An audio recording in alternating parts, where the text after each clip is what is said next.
Notre société florissante en Afrique. Nous allons parler aussi de tout ce qui est implémentation et incrémentation économique ici en Côte d'Ivoire.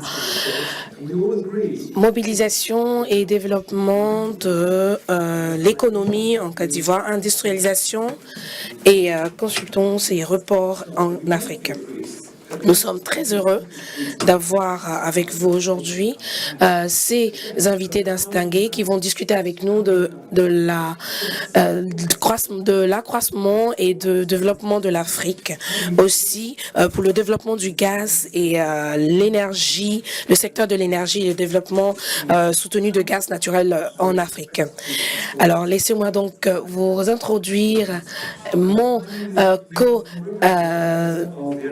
panéliste et mon co-présentateur. Jeune Afrique nous a mis le paquet pour ce CEO Forum cette année et donc nous sommes très très heureux d'être avec vous aujourd'hui et vous pouvez en fait ensemble connecter. Alors Jeune Afrique bien sûr est dans le pays donc francophone, mais nous avons aussi des contacts et nous pouvons vous entretenir aussi en anglais. Alors, c'est le premier panel que nous allons commencer. Nous allons donc essayer de connecter toutes ces personnes qui sont en... Est-ce que ça marche? Alors, nous allons accueillir Ibrahim Yacobo, qui est le ministre de l'Énergie du Niger. Et nous avons aussi le vice-président de France Major, de Total Energy. Nous avons aussi le directeur PDG général de Stanbic Bank et nous avons aussi le directeur général de Stanbic Bank Nigeria. Alors, permettez-moi d'accueillir en applaudissement notre MC de ce panel. The presentation is in English. Bon. Le gaz naturel est un sujet, je dirais, qui est imposé naturellement compte tenu de l'actualité autour de la guerre entre la Russie et l'Ukraine. Et nous ne pouvons rester indifférents face à ce sujet qui est important pour le continent africain et qui est au cœur des tensions géopolitiques. Il y a clairement aujourd'hui une ruée sur le gaz naturel africain. En témoignent les tournées des décideurs et des politiques occidentaux et européens sur le continent. Et aujourd'hui, comme l'a expliqué Nicolas, le continent africain, en tout cas les pays qui connaissent des réserves, en tout cas qui ont des réserves gazières, ils sont face à un dilemme, à savoir comment faire l'arbitrage entre les besoins domestiques en gaz naturel, donc en matière de centrales thermiques à gaz et d'électrification, versus l'export de ce gaz, compte tenu de la hausse des cours et de la forte demande. Alors, tout d'abord, si on essaie de situer, problème dans les présentations, si on essaie de, merci, hop. Donc, si on essaie de situer la demande mondiale en gaz naturel, je ne sais pas, ça ne fonctionne pas. Parfait, merci beaucoup. Donc, si on regarde un peu la demande mondiale en gaz naturel, bon, comme vous voyez, la demande, elle est soutenue depuis 2008. On va passer à peu près 3 000 milliards pieds cubes à 4 000 milliards pieds cubes aujourd'hui. Et cette demande, elle a connu donc une augmentation, une hausse assez importante de 33%, malgré les crises qu'on a connues sur cette période, que ce soit la crise financière ou la crise de Covid. Alors, en termes de répartition géographique, alors comme vous le savez, l'une des caractéristiques de la chaîne gazière est le transport et l'infrastructure, qui est un maillon assez important et qui, par de son coût élevé, peut influencer sur la demande en gaz naturel d'un pays à l'autre, d'une zone géographique à une autre. Bon, comme vous le voyez ici, l'Amérique du Nord arrive en tête à 1000 pieds cubes. L'Asie en deuxième position, qui a à peu près doublé sa consommation en gaz naturel. Et l'Afrique qui arrive en dernière position, tout simplement compte tenu de son retard en matière d'infrastructure, même si l'augmentation a connu quand même une augmentation assez importante entre 2008 et aujourd'hui. Et ceci constitue un paradoxe dans la mesure où le continent africain abrite quand même 10% des réserves gazières mondiales. Et les découvertes récentes n'en manquent pas. Côte d'Ivoire, Tanzanie, Mauritanie, Sénégal, et j'en passe. Alors, ça, c'est l'évolution passée et actuelle. Alors, qu'en est-il maintenant de la projection en matière de demande ou de consommation gazière?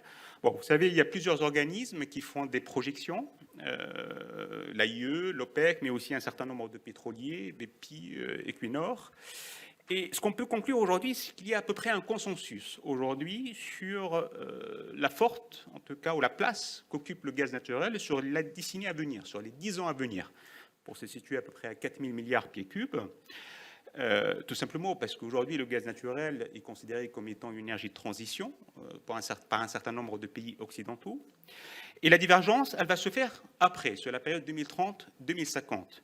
Si je retiens par exemple l'AIE, qui est une référence, donc l'AIE prévoit 3 niveaux de comportement, ou 3 scénarios de comportement de gaz naturel, soit la consommation elle reste stable, voilà, si on se base sur les politiques actuelles, soit cette consommation elle va baisser à hauteur de la moitié en 2050 si on se base sur les politiques environnementales envisagées, soit le gaz naturel déclinera en 2050, alors on ne sait pas comment aujourd'hui, mais en tout cas c'est un scénario qui est prévu par l'AIE, qui est le scénario le net zéro émission par 2050. En tout cas, si je reviens à la question de départ sur l'arbitrage entre le gaz domestique et l'export, clairement, cette décision, en tout cas cet arbitrage, doit être étudié de près par les gouvernements africains, parce que tout simplement, donc on a dit que sur la prochaine décennie, clairement le gaz reste d'actualité. Par contre, sur 2030-2050, l'équation risque de changer. Alors, en matière d'investissement sur le continent, on avait dit l'infrastructure, le transport, c'est l'élément crucial dans la chaîne gazière. Alors, en se basant sur les projets en cours de construction ou les projets qui sont envisagés, sanctionnés, on estime à peu près à 255 milliards de dollars d'investissement sur le continent africain en matière d'infrastructure gazière. Alors, on distingue 3 types. Vous savez, dans l'infrastructure gazière, on a 3 types d'investissements. Donc, il y a les structures LNG. Bon, comme vous le voyez, les structures LNG, c'est une centaine à peu près de milliards de dollars qu'on prévoit, qui est positionné plus sur l'export. 92% vise à exporter le gaz en dehors du continent. Bon, vous voyez dans le classement, il n'y a pas de surprise. On trouve l'Eldorado gazier Tanzanie, à peu près pour un quart, 25 milliards. Le Mozambique, 25 milliards. Pour rappel, le Mozambique a envoyé les premières cargaisons fin de l'année dernière, malgré un peu les conflits et l'insécurité. Le Nigeria, qui se positionne en 3e position, entre 17 et 18 milliards. Et ensuite, on trouve la Mauritanie et le Sénégal autour du projet Grand Tortue. Deuxième type d'investissement en matière d'infrastructure, ça reste le transport classique, je dirais, c'est les gazoducs. Donc là aussi, à peu près 90 milliards, donc quand même un montant aussi important que les structures LNG. Même type d'acteurs qu'on trouve un peu dans les tops, dans les classements des pays. L'Afrique du Sud, un peu en 2e position. Et aujourd'hui, effectivement, le projet dont on parle souvent, c'est un peu le projet qui vise à acheminer le gaz du Nigeria vers l'Europe, alors soit avec les 2 scénarios qui sont envisagés à date, soit la façade atlantique, soit le passage par le Niger et par l'Algérie. 3e type d'investissement qui nous intéresse, qui vise quand même le marché domestique, à savoir les centrales thermiques. Bon, vous voyez qu'à peu près, on prévoit 60 milliards de dollars, alors sur des projets qui sont principalement des projets à date envisagés, des projets futurs, très peu de projets en construction. Le Nigeria arrive clairement en première position en matière de cette ambition que le Nigeria affiche en matière de centrale à gaz, et l'Afrique du Sud en 2e position. Alors, les 60 milliards, en faisant des calculs un peu des quelques ordres de grandeur, ça va rajouter à peu près 64 gigawatts à la capacité déjà installée, qui est de 100 gigawatts, soit une hausse à peu près de 65%. Alors, Nicolas, avant de te redonner la parole, juste un dernier slide sur les défis en matière d'électrification du continent, parce qu'on a bien compris que les 2 questions sont liées, le gaz et l'électrification. Alors, le niveau d'électrification du continent, pardon, il est de 57% en moyenne. Si je reviens un petit peu sur les pays que j'ai cités tout à l'heure, 30% pour le Mozambique, 40% pour la Tanzanie, 50% d'électrification pour le Nigeria. En matière de consommation par habitant, si on exclut l'Afrique du Sud et les pays du Maghreb, on est à peu près à 185 kWh, soit 3 fois ce que consomme un Européen, et 3% ce que consomme un Américain et 1% ce que consomme un Américain. Le continent africain capte moins de projets renouvelables, vous voyez 2% c'est très faible. La part du gaz naturel est à peu près de 40% dans le mix énergétique des pays africains, au même titre que le charbon. Et pour finir, ce que j'avais dit tout à l'heure, la capacité installée en matière de centrales thermiques à gaz est de 100 gigawatts, la moitié en Égypte, le quart à peu près en Algérie. Nicolas, quelques questions peut-être pour un peu alimenter les débats avec nos invités. Donc 3 types de questions, 3 points, je pense importants à signaler. Quid de financement de tous ces projets-là, en particulier les projets sur les centrales thermiques pour les besoins domestiques. Deuxième question, comment on peut, ou les gouvernements africains peuvent repositionner un peu plus ces investissements vers les besoins domestiques. Et dernière question, en parallèle avec ce que j'ai dit tout à l'heure sur le positionnement de gaz sur la décennie à venir, quel avenir, ou quel est le futur de tous ces projets gaziers, de toutes ces infrastructures dans 10 ans, si on croit les scénarios, en tout cas certains scénarios qui prévoient le déclin de gaz naturel. Nicolas, je te laisse la parole. Thank you very much, Moez, for that very interesting discussion. Merci beaucoup pour cette présentation. Nous allons certainement revenir à ces questions.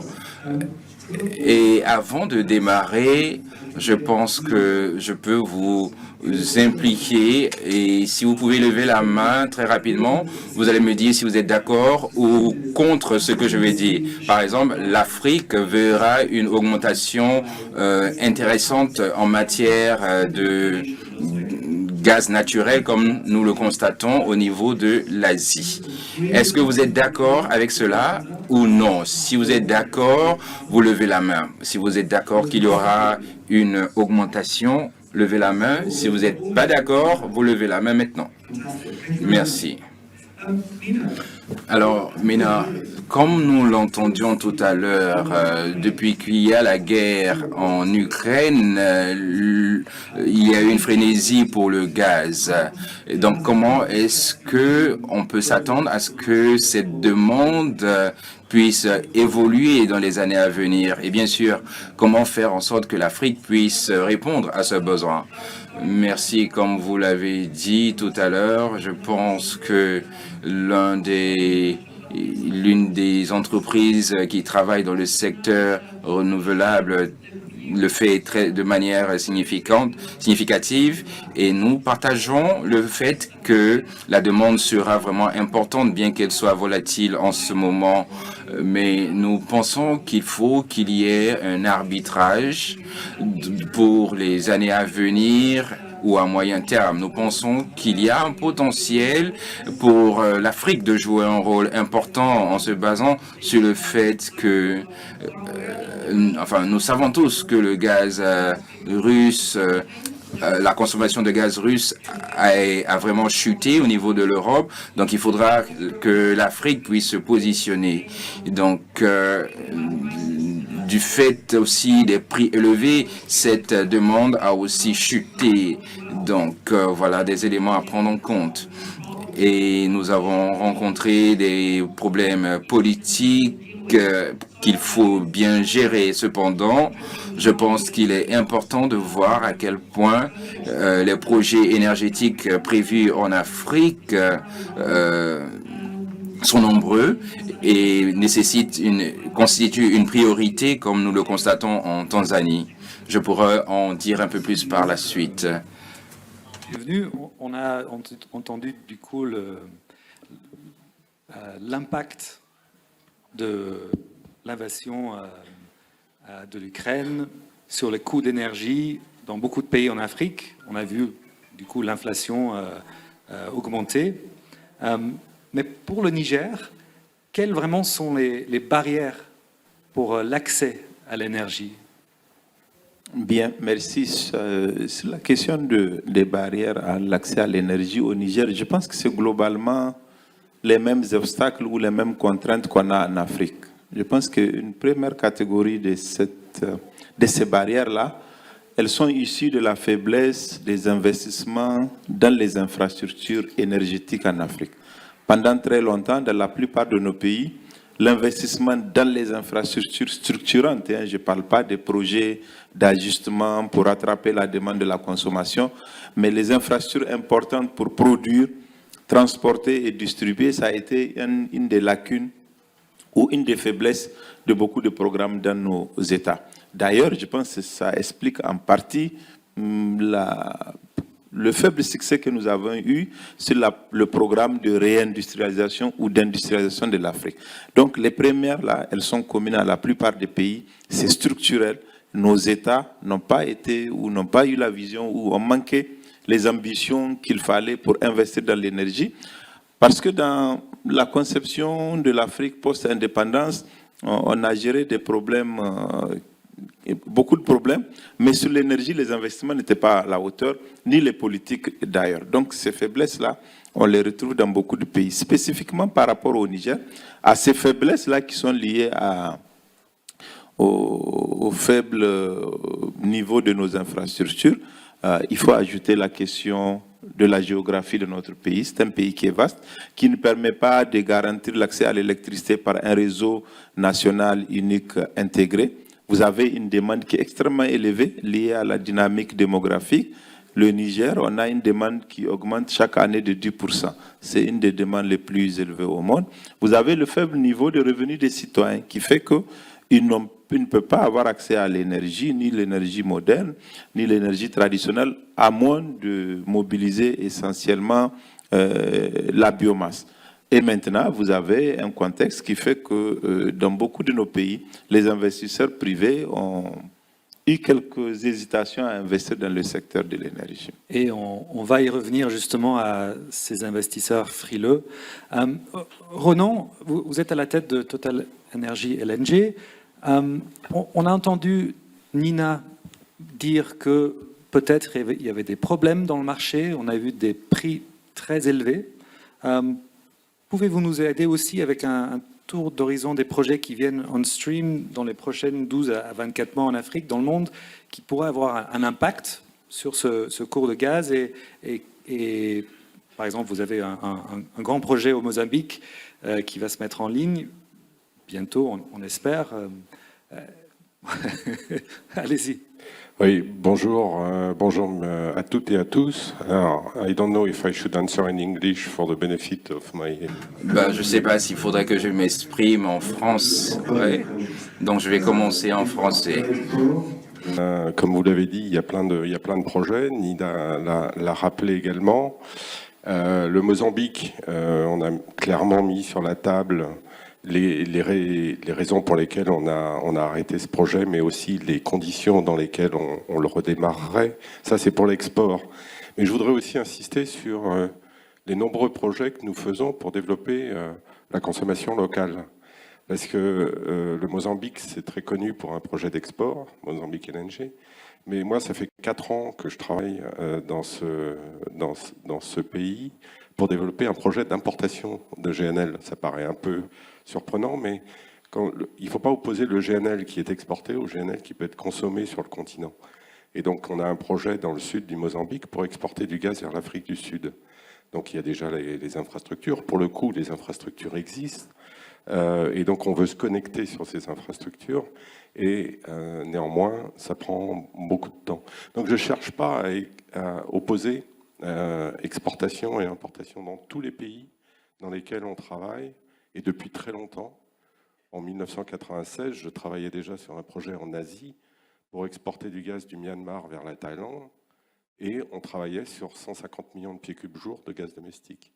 Une centrale, une usine durée, etc. Donc c'est quelque chose qu'on fait de manière systématique. Et donc je pense que les deux vont de pair, en fait, si je peux me permettre dans cette réponse, un peu évasive, certainement. T'inquiète pas, on va revenir sur le sujet. Lekhan, so the baton has been... Donc, nous parlons toujours de ces projets gaziers sur le continent. Selon vous, quels sont les problèmes financiers que vous avez pu rencontrer au Nigeria et comment pouvons-nous accélérer l'investissement dans ce secteur? Merci. Dans un premier temps, je souhaiterais parler de tout ce spectre parce que dans cette activité, nous dépendons de la géologie et du financement. Ce que je veux dire ici, c'est que nous avons des situations qui sont proches de la production, dont nous avons commencé un projet il y a quelques semaines. Donc c'est un petit projet, mais en fin de compte, ce gaz qui viendra, qui va alimenter nos centrales majeures, vont pouvoir faire face à la demande locale. Et nous, il était déjà facile d'utiliser le pétrole pour pouvoir financer le gaz. Vous savez, c'est un projet qui est en Naira. Donc, vous avez besoin de financement en Naira pour des projets Naira. Mais si vous utilisez le dollar, cela va avoir en fait un risque en matière de devises qui pourrait impacter votre bénéfice. De l'autre côté, on a aussi un autre projet sur le littoral et cela nous a permis de travailler sur les sports. Donc si nous disons par exemple si par exemple une entité nous finance, comme mon panéliste dit que sur le gaz naturel, il faudrait normalement avoir un contrat sur 15 ans au moins. Donc, tout cela peut se faire sur la base du Brent, mais il va falloir s'engager sur le contrat pendant 15 ans, pendant qu'on ne sait pas ce qui pourrait arriver dans 15 ans. Cependant, si vous dites que vous voulez faire en sorte que le gaz arrive au niveau du littoral, vous allez avoir un problème car l'industrie ne se développe pas très rapidement pour utiliser ce gaz. Et vous savez que c'est un actif, si vous ne pouvez pas, si vous faites pas attention, vous ne pourrez pas financer le projet. Donc, d'une certaine manière, la géographie et la finance nous a aidé de dire que cela est fait pour le littoral et l'autre pour offshore, en fait. Donc, Cindy, c'est vrai que vous êtes un peu éloigné de moi, mais le sujet que nous abordons est un sujet que j'ai à cœur. Et vous savez que la législation locale qui a été actée déjà par le président du Nigeria en avril nous permet de dire que, moi ce que je veux savoir plutôt, c'est de savoir si toute cette situation a laissé les Nigérians, c'est-à-dire les investisseurs nigérians, dans une situation où ils n'arrivent pas à profiter en fait de cette manne. Donc, est-ce que on pourrait pas nous dire comment bâtir une expertise au niveau du secteur industriel africain, de sorte qu'il puisse faire face à ces situations, à ces projets compliqués à long terme. Merci beaucoup. Je voulais donc parler en français. Malheureusement, j'ai carrément oublié mon français chez moi, à la maison, donc je vais m'adresser en anglais. Donc, en ce qui concerne ces problèmes concernant le financement de ces projets par les banques nigérianes, ce que nous avons constaté, c'est que lorsque les banques ont vu le profit qui pouvait être généré de ces projets comme Shell et Total, quand ils ont déclaré des bénéfices, ils pensaient que c'était quelque chose de facile à faire. Donc, ils se sont engagés, ils ont investi dans des actifs et au départ, ils étaient habitués à vendre des denrées où ils recevaient leur argent juste une semaine après la vente. Mais quand ils sont entrés dans notre activité, ils pensaient que les bénéfices allaient arriver de la même manière que les profits arrivent dans la vente des denrées. Cependant, normalement, une banque doit avoir une expertise pour pouvoir savoir à quoi s'attendre. Donc, si vous entrez dans un projet pareil, normalement, vous devez attendre 5 années avant de produire. Mais ces banques ne savaient pas. Elles pensaient que c'était comme les activités des denrées qui pouvaient se faire en une semaine. Donc, ils se sont engagés dans ces actifs, ils se sont brûlés les doigts parce que les profits n'étaient pas générés au bout d'1, 2, voire 3 ans. Parce qu'en fait, ils ne s'attendaient pas, en fait, à cette période de latence. Donc cela a vraiment créé un problème sur la gestion de leurs ressources. Donc elles ont dû apprendre par la manière la plus forte et ils se sont rendus compte que ce type d'investissement nécessite du temps, nécessite du capital et le capital doit être vraiment mis à disposition afin que le profit soit généré par la suite. Il y en a qui n'étaient même pas engagés directement et ils ont fini par apprendre avec le temps. Donc je pense que la connaissance revient et que les banques aujourd'hui se positionnent mieux pour pouvoir soutenir ces activités. Donc un autre exemple, c'est que dans notre contexte local, nous sommes engagés dans le financement des activités locales, nous sommes engagés avec d'autres industries à qui nous avons donné 300 millions de dollars pour financer les activités locales. Mais avant de le faire, nous sommes assurés qu'ils puissent créer un environnement et nous avons recruté des personnes qui comprennent notre activité afin de pouvoir gérer ce portefeuille. Donc aujourd'hui, nous pouvons dire que c'est l'un des schémas de financement les plus gratifiants dans le pays. Donc, concernant l'évolution des acteurs nigérians, je pense que cela va bien avec le thème de notre conférence de 300 à 3000. Tony Elomenu a été impliqué dans le financement de ces activités pour avoir des actifs IOC avant de se brûler les doigts. Mais je pense que les choses avancent et s'impliquent à travers toute la chaîne de valeur. Mais pour revenir aux problèmes d'ordre local, l'un des facteurs limitants du gaz en particulier, je pense que il n'y a peut-être pas suffisamment de demande au niveau local sur le continent. Est-ce qu'il faut déjà être honnête en fait sur cela déjà comme un point de départ? Parce que en général, cela est infime, d'accord? Donc, il y a un problème de demande parce que l'Afrique, en tant que continent,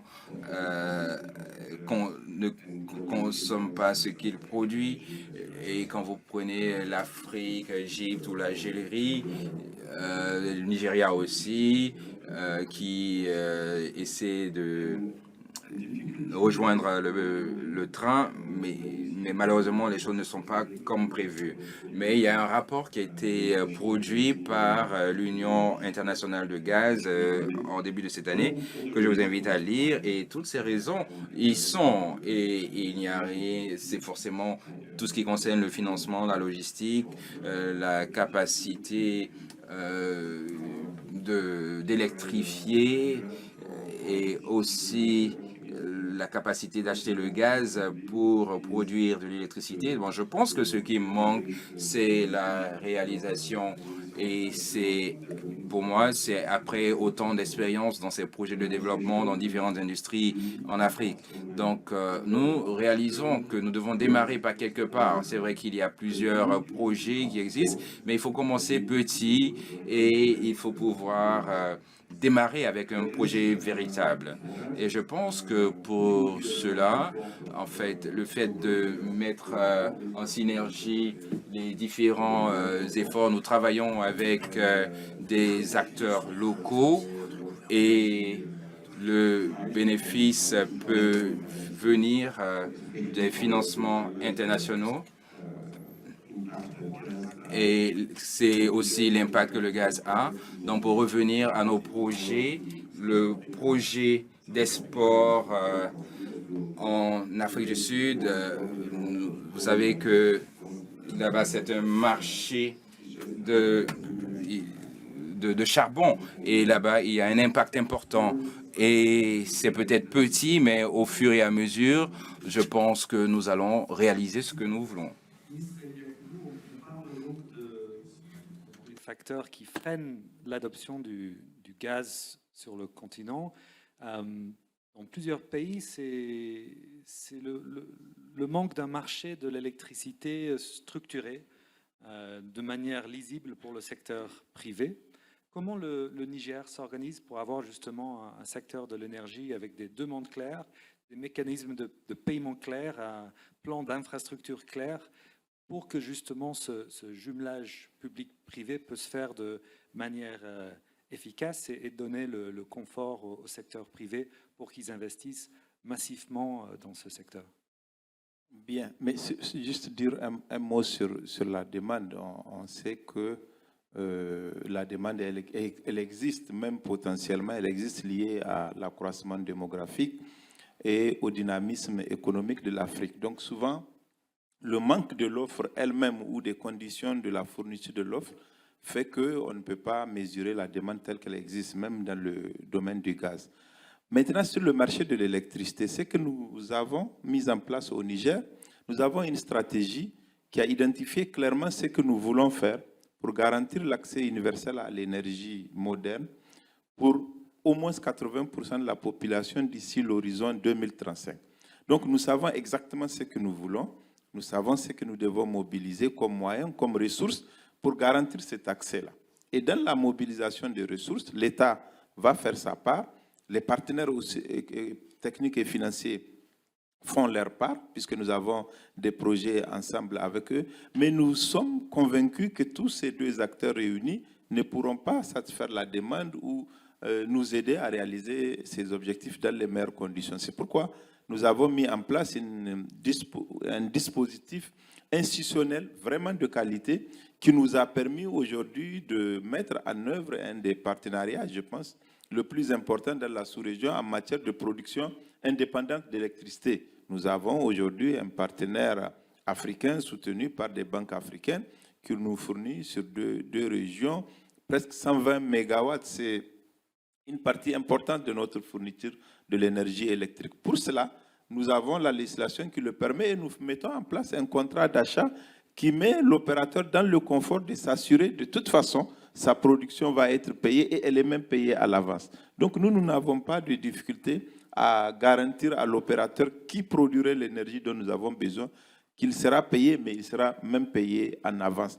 Cela marche d'autant plus que ces mêmes opérateurs veulent faire d'autres projets, mais avec SFI et le groupe AFC de la Banque mondiale, nous sommes en train de mettre un projet Scaling Solar au Niger qui va nous permettre de mettre en service l'année prochaine notre plus grande centrale solaire, à peu près 60 MW, à l'issue d'un processus indépendant, intègre, conduit par le groupe AFC de la Banque mondiale, et dont le dépouillement aura lieu le 24 de ce mois. Nous allons sélectionner l'entreprise qui va le faire et va le réaliser. Donc, nous avons mis en place les cadres d'un marché local qui rassure l'entrepreneur ou le secteur privé à investir. Mais mieux, au niveau de la CEDEAO, nous avons adopté il y a quelques mois à Bissau un code de l'électricité. Donc, dans le cadre de l'espace CEDEAO, aujourd'hui, il est possible pour le secteur privé d'investir, de réaliser des bénéfices dans le secteur de l'énergie et contribuer. Mais la difficulté, ce n'est pas celle-là. Je pense que sur le plan institutionnel, les pays africains, notamment le Niger, ont fait des efforts importants et nous allons les poursuivre pour que les conditions soient maximales. Mais il y a deux difficultés. Il y a le risque lié à l'investissement. Il faut qu'on dérisque les investissements dans le secteur de l'énergie. Quoi que nous fassions, quel que soit le nombre de conférences que nous tiendrons, si l'investisseur sait que l'argent qu'il va prendre pour installer une centrale électrique au Niger ou au Nigeria va lui coûter extrêmement cher, il ne le fera pas parce qu'il fera la part de bénéfice. S'il n'a pas la certitude que le cadre lui permet de faire en sorte de rapatrier ses bénéfices et de ne pas avoir des imprévisibilités sur le plan fiscal sur la durée, il ne le fera pas. Donc la première démarche, à part les efforts que nous faisons, c'est dérisquer l'investissement. La bonne volonté de nos partenaires et du système qu'on peut mettre en place, elle va se résumer sur dérisquer les investissements et avoir un accompagnement qui va avec les besoins que nous avons. Merci beaucoup. And I would just put a plug in here for a very interesting.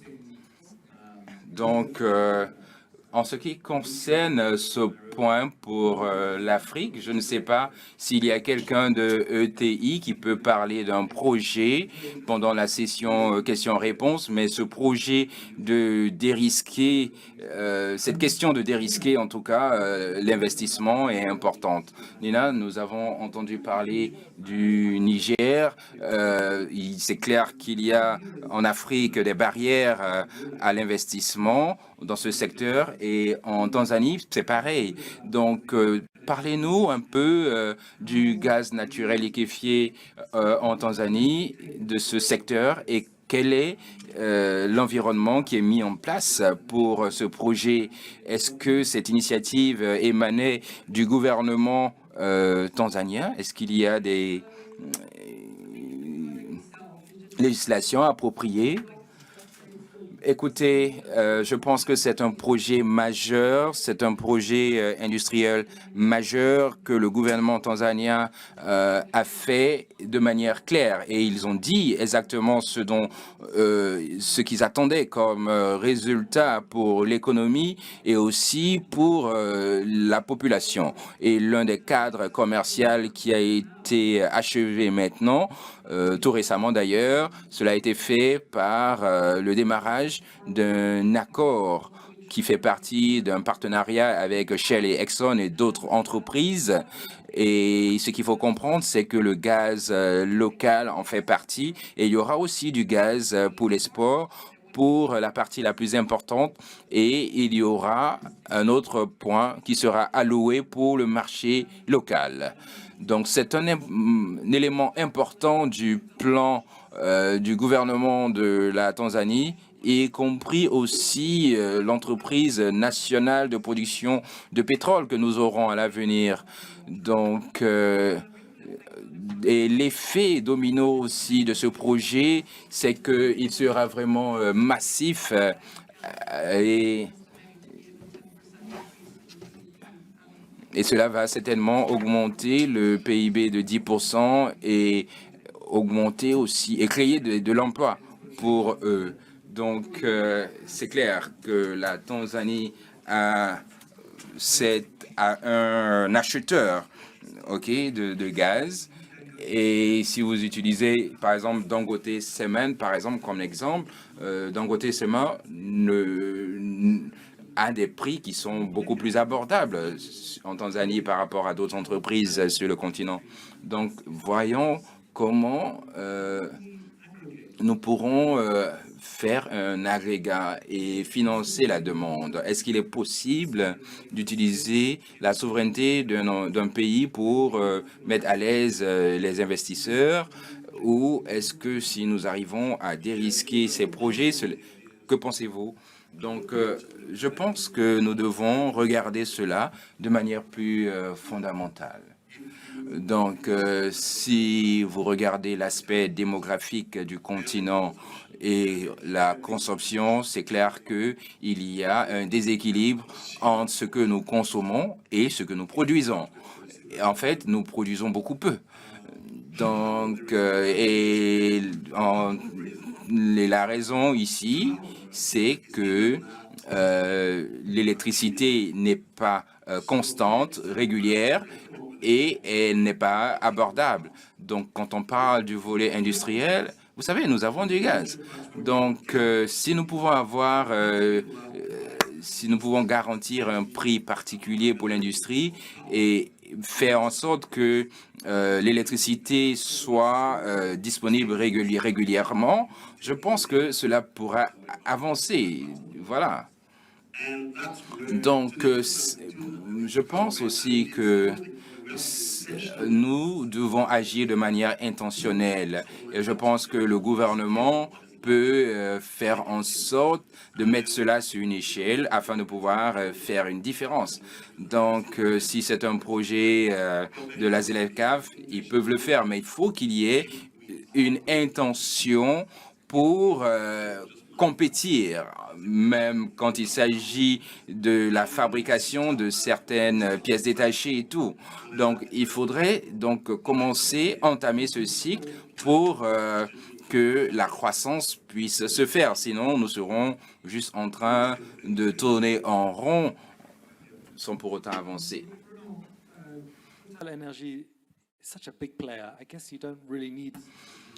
Donc, au niveau de cette situation, je pense que vous devez peut-être croire que la demande doit être agrégée. C'est ce que vous dites. Donc, qu'est-ce qu'il faut retenir ici et comment est-ce que vous vous organisez pour pouvoir développer l'usage domestique en Afrique?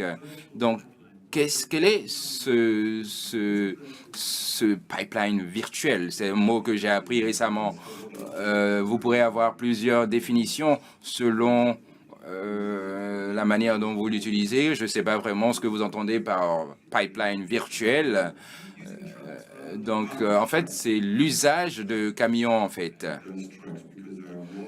Oui, moi j'ai un projet au nord de l'Allemagne qui est un pipeline virtuel. Donc voilà pourquoi je voulais bien comprendre. Donc les camions, pour revenir à ce que vous avez dit, c'est important parce que ça nous aide à développer des infrastructures à petite échelle pour convertir le gaz naturel de sorte qu'on puisse petit à petit augmenter la demande et avoir ce pipeline qui fonctionne. Donc, concernant le NLG, en fait, c'est l'un des désavantages de cette source d'énergie. C'est vrai que c'est liquide, mais cela ne reste pas liquide pendant longtemps si vous ne l'utilisez pas. Donc, vous allez avoir un problème sérieux avec le NLG en dessous d'une certaine température, et si vous le laissez dans un contenant, il peut s'évaporer. Donc, vous allez avoir un problème physique à résoudre. Et cela fait partie des problèmes pour lesquels ces projets, enfin, nous en avons au Bénin, nous en avons en Côte d'Ivoire, à une petite échelle. Ce sont des projets qui sont basés dans une centrale de gazoduc, mais cela doit être compatible avec le marché international pour le gaz liquéfié. Cela veut dire que cela ne doit pas être trop petit, parce que s'il est trop petit, donc, ça peut être 3, 4 fois plus cher. Enfin, en ce qui concerne le volet logistique, oubliez le côté de la molécule que vous pouvez acheter à 3-4 dollars. Donc, si vous avez 6, 7, 9 dollars de 10 millions de BTU, alors votre gaz n'est plus compétitif. Donc, pour trouver ce point clé, cela est important. Donc, ce qu'il faut savoir, c'est un projet de 3 millions de tonnes d'énergie. Donc, 1 gigawatt à baseloads et 1 million de tonnes d'énergie. Donc, si vous voulez développer un projet, voici la...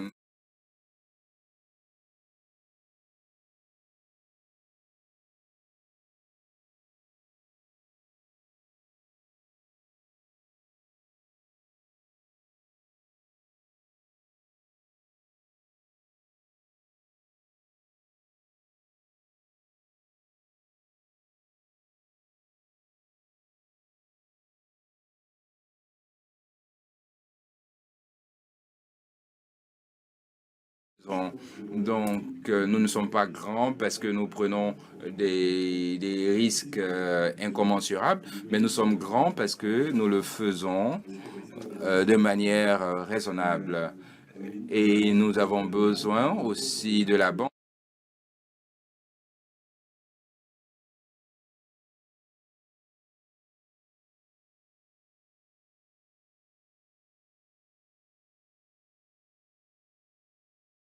Besoin des banques. Alors, donc, revenons sur l'équilibre entre les risques financiers.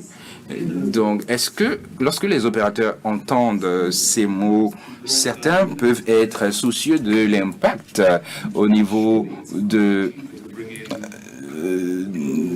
éléments de base? Parce que c'est clair que le savoir-faire et tout ceci est important. Donc, quelle est l'expérience nigériane? Est-ce que vous pouvez réussir dans ce sens? Non, je ne pense pas que ce soit pas coûteux. Celui qui vous le dit ne dit pas la vérité. Par exemple, combien est-ce que ça coûte d'avoir un expert au Nigeria? Je pense qu'il va falloir payer, si nous payons, OK, pour pouvoir, enfin, le coût d'un expert au Nigeria vaut au moins 7 experts locaux en réalité. Donc, voici un point important. Donc, les experts sont considérés très chers. Donc, si vous vous devez envoyer des entreprises internationales ou des prestataires internationaux pour mettre en œuvre un projet, sachez que vous allez payer beaucoup plus. Donc, je me souviens aussi de la Tanzanie lorsque je travaillais pour Shell, lorsqu'on essayait de concevoir une stratégie au niveau national. C'est clair que nous avons eu plusieurs difficultés avec les partenaires internationaux, même avec Shell. Mais aujourd'hui, je suis très heureux de voir que mon collègue dans ce panel parle du bénéfice que cela a généré. Donc, à travers l'expérience, nous avons vu qu'à long terme, le contenu local, enfin les experts locaux, sont plus avantageux. Donc, souvent, on a l'impression que les choses sont chères parce que, en réalité, nous ne sommes pas dans un business à court terme. Shell existe depuis 60 ans, Total pareil, donc c'est une activité à long terme. Donc, si vous avez une approche à long terme, alors vous allez constater que cela devient moins coûteux et plus durable. Donc, ce qu'il faut savoir, au Nigeria, nous avons la crise Niger Delta au Nigeria et la plupart de ces internationaux sont partis, mais la production de pétrole ne s'est pas arrêtée parce que nous sommes montés en puissance, nous avons fait en sorte de pouvoir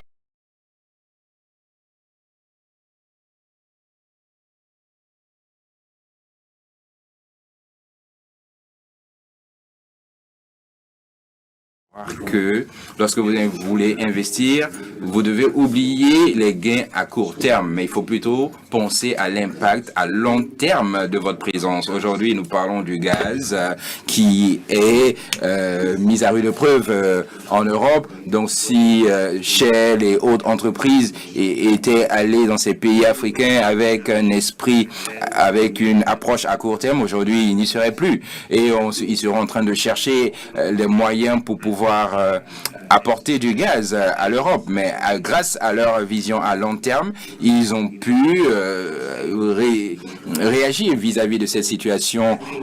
Donc, je pense que le contenu local est beaucoup peu coûteux et ça fait 26 ans que je suis dans ce secteur. J'ai travaillé avec Shell, aujourd'hui je travaille avec le gouvernement et je peux vous dire très clairement que quand nous mettons tous ces chiffres ensemble, il est plus important de se focaliser sur le contenu local.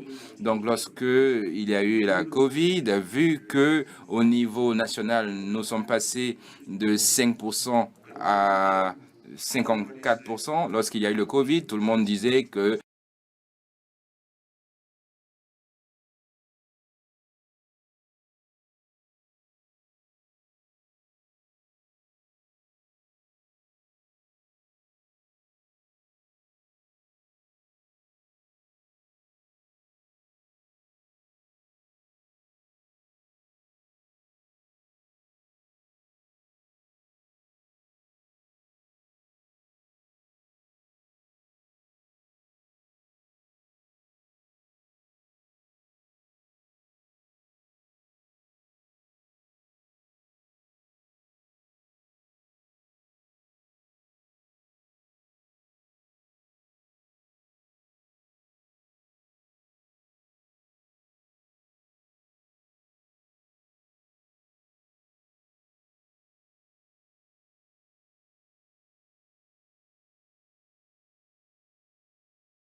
produits et nous essayons de de rendre cela assez soutenable et assez accessible pour toutes les couches. Et de manière globale, en fait, tous ces travailleurs, nos ingénieurs et tout, permettent aussi de pouvoir travailler et travaillent en fait sur ce point-là. Ils sont vraiment engagés de pouvoir rendre accessible au niveau local toutes ces capacités-là. Et nous avons aussi beaucoup appris, voilà, de nos échanges et des capacités de chaque pays aussi, et aussi par rapport à nos échanges.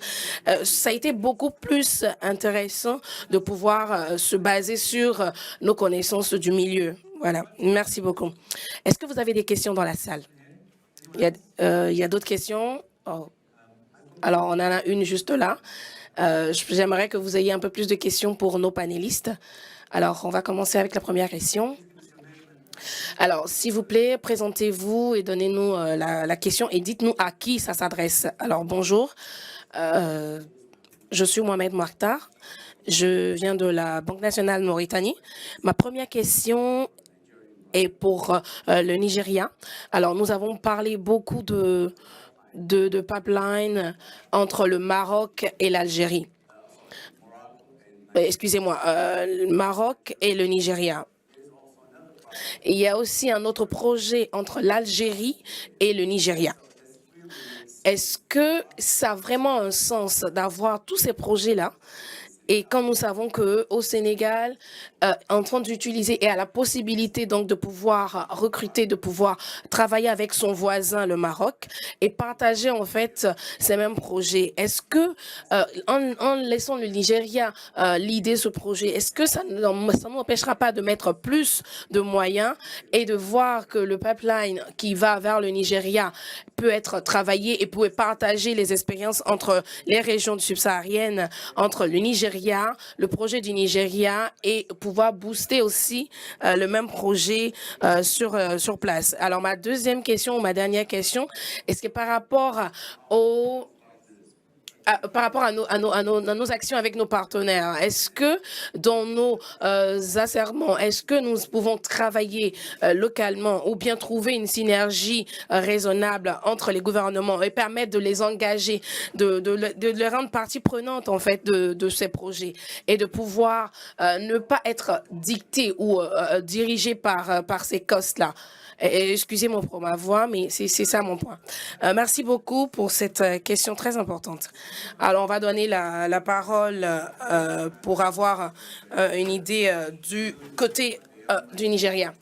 Alors, je pense que c'est dans mes cordes. Je pourrais parler en fait du contexte local.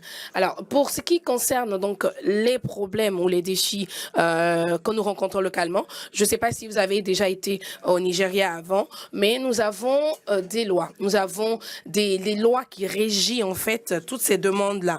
Et dans plusieurs pays, bien sûr, ces points-là sont gérés par des politiques qui réglementent en fait ces différents points. Mais au Nigeria, ne doit pas être supercoté. Nous voulons depuis 2020, nous avons été mandatés de pouvoir gérer. Alors, aucun pays nous pourra nous dicter en fait comment nous pouvons faire notre business ou bien comment nous pouvons gérer notre business en Côte d'Ivoire. Bien sûr, il y a des lois qui permettent dans notre pays de pouvoir s'associer à d'autres partenaires et donc de pouvoir travailler. Mais quand nous parlons du contexte local, nous savons très bien que le Nigeria, la participation du Nigeria est cotée à 21 millions de dollars et nous savons que c'est un gros chiffre, bien sûr. Nous n'avons pas besoin d'avoir une expertise de l'extérieur, mais nous savons que nous avons besoin au niveau local d'avoir des points et de pouvoir s'améliorer, bien sûr. Mais ce dont je vous parle aujourd'hui, c'est que le Nigeria aujourd'hui a la possibilité de concentrer 25% de ses actions et de ses connaissances pour pouvoir implémenter et incrémenter la recherche. Et 99% de ces contrats-là sont donc associés et donnés par le Nigeria. Donc, nous avons la possibilité avec nos entreprises et nos compagnies internationales de pouvoir amener leur technologie et pouvoir discuter. Aujourd'hui, je peux vous dire que beaucoup plus de compagnies internationales qui ont des grands budgets, Alibot, Beka, sont tous gérés par le Nigeria. Et tous les directeurs de ces compagnies-là sont du Nigeria et arrivent donc à l'idée tous ces projets-là à partir du Nigeria. Et ce sont vraiment 10% des Nigérians, des expatriés nigérians qui gèrent donc ces grandes entreprises. Donc vous savez, c'est pour vous dire qu'aujourd'hui, nous ne sommes pas super cotés, nous ne sommes pas sous-cotés aussi non plus au Nigeria, mais nous avons la possibilité donc d'exposer et de donner nos connaissances, bien sûr. Ça, c'est le dernier point.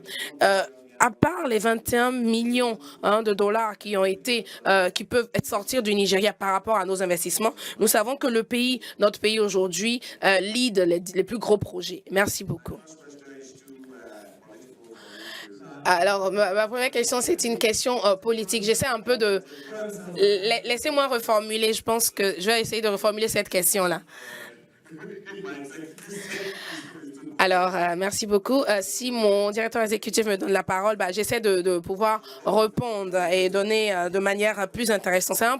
C'est un point très intéressant. Et aussi, si on veut parler du contexte local du Nigeria, nous savons que nous avons 4 points importants, 4 points clés sur lesquels nous pouvons discuter. Nous avons donc les exports et les imports qui viennent directement du Nigeria. Et ce sont tous des projets et des sorties locales. Donc, voilà, je pense que c'est un bon point pour nous. Pour la première question, ce n'est pas vraiment mon domaine, mais je vais essayer de vous donner quand même quelques réponses parce que nous avons pu quand même pu avoir la possibilité d'investir dans ces différents projets-là et nous avons pu gérer ces différents pipelines-là. Et certaines fois, ces pipelines ont été vraiment gérés de manière locale, plus renfermée. Et tous ces projets-là dont nous avons parlé, nous avons vu, j'ai pu voir vraiment que ça avait un impact important sur les différents pays. Et il y a eu beaucoup plus de perspectives qui ont été gérées par rapport à nos différentes compagnies au Nigeria. Et ce sont ces projets-là qui ont été donc soutenus et qui ont été aussi qui ont soulevé l'intérêt national et international, on va dire. Donc, vraiment, ça a été le point plus intéressant que je voulais souligner. Est-ce que nous avons d'autres questions dans la salle? Alors, je pense qu'il n'y en a pas.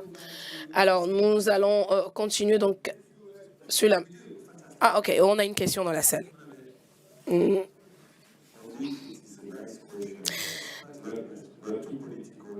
Alors, on voudrait avoir de bonnes questions directes, pas vraiment politiques, s'il vous plaît. Alors, ma question est directe et elle va à l'encontre des deux gentlemen qui sont assis à la table. Alors, je m'appelle Issou Buniji, je suis le directeur d'une compagnie au Nigeria. Nous avons 2 plateformes sur lesquelles nous travaillons au Nigeria. Alors, nous travaillons sur le gaz naturel, des pipelines de gaz naturel au Nigeria, qui produit à peu près $1 millier l'année. Et nous faisons face, bien sûr, à ces pipelines de gaz, des sorties de gaz. Et nous parlons en termes de sustainabilité. Qu'est-ce que nous pouvons faire en faveur de nos générateurs et nos énergies que nous produisons? Et nous utilisons aujourd'hui des pipelines qui nous aident à faire ressortir, bien sûr, la production de nos gaz. Et nous travaillons dans les LNG, merci, et dans la mine et des extractions, bien sûr, de gaz. Et chaque jour, nous transportons une vingtaine de tanks. Nous avons aussi au niveau local la diversification, le développement de l'énergie à partir du gaz que nous produisons. Nous nous sommes préparés, bien sûr, à l'exportation de ces énergies-là et nous utilisons cette énergie-là. Alors, de mon point de vue, nous faisons donc l'exportation de cette énergie-là. Et le Nigeria, aujourd'hui, est le seul pays, je crois, qui essaie de pouvoir exporter de gaz à une grande quantité. Et aujourd'hui, personne ne construit, on va dire, de manière physique des différentes. Il n'y a aucune entreprise, aucune compagnie aujourd'hui qui est capable de pouvoir gérer donc ces flux-là. Merci beaucoup. Alors, si je peux me permettre de vous adresser par rapport au projet local. Alors, quand nous parlons de projets locaux, nous ne parlons pas du fait que les compagnies locales ne viennent pas investir. Alors, ce que nous voulons éclaircir, c'est que nous parlons donc de la domiciliation de plus-values par rapport au pays. Et si nous sommes donc capables à l'international de pouvoir investir, nous pouvons donc domicilier notre business dans notre pays. Donc localement, nous sommes donc capables d'employer au Nigeria, nous sommes capables de participer au marché domestique au Nigeria. Et ça, c'est le contexte local dont je vous parle.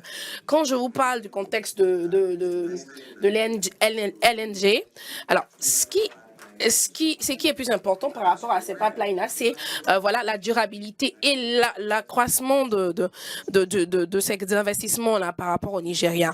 Et donc, les coûts que nous générons par rapport aux extractions du nord ou du sud sont vraiment des pipelines qui viennent peut-être d'autres construits. Et ce sont des infrastructures que nous sommes capables, nous, de pouvoir mettre à disposition de ces entreprises-là. Et quand nous parlons de production d'énergie locale, bien sûr, c'est de ce que nous parlons de tout ce qui est au niveau local, que nous pouvons produire, que nous pouvons exporter et que nous pouvons mettre aussi sur le marché, bien sûr. Donc, ce sont souvent, par exemple, il y a 2 ou 3 ans, ce que nous avons pu gérer et que nous avons pu manager par rapport aux attitudes et aux activités politiques, ce sont des marchés qui sont que nous pouvons implémenter.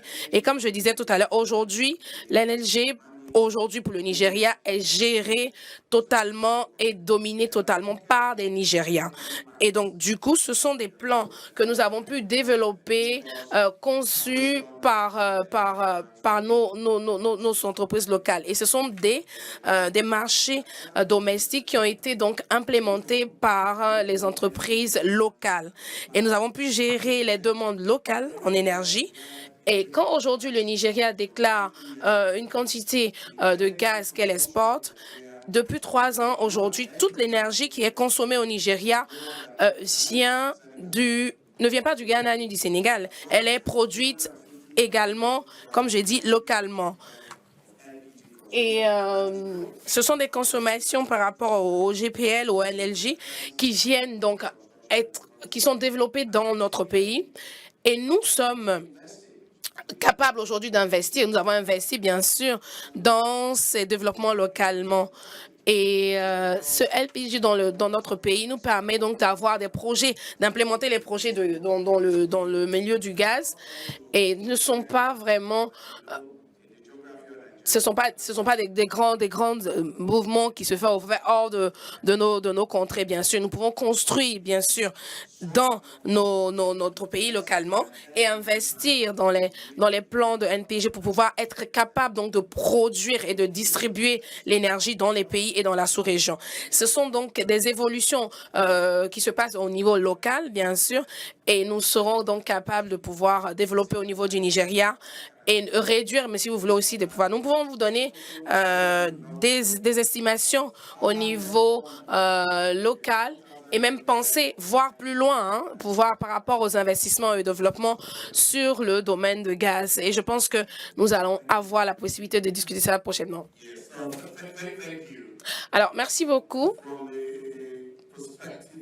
Alors, comme prospective, quand nous parlons d'énergie, nous sommes aujourd'hui capables localement de pouvoir discuter. Comme disait tout à l'heure, nous avons 10 millions d'investissements sur ces projets par an et nous sommes aussi capables de pouvoir développer internement dans notre pays localement, avoir des projets plus clairs et avoir une optique d'accroissement plus claire et pouvoir gérer donc tous ces infrastructures-là par rapport à l'extraction de gaz. Ce sont des trucs qui peuvent être faits, si on veut en parler clairement. Alors, merci beaucoup. Je pense que nous allons passer à la conclusion de ce panel, mais avant, nous allons prendre vos mots de fin, chacun. Alors, un mot de fin par rapport aux arrondissements locaux où nous avons commencé des projets, comme je disais, dans le Yémen. Alors, 27% de ces personnes qui sont investies dans dans nos plateformes en interne. Alors, ce sont vraiment des décisions politiquement, enfin générales, hein, de décisions politiques. Donc, je pense que nous allons avoir aussi votre point par rapport à...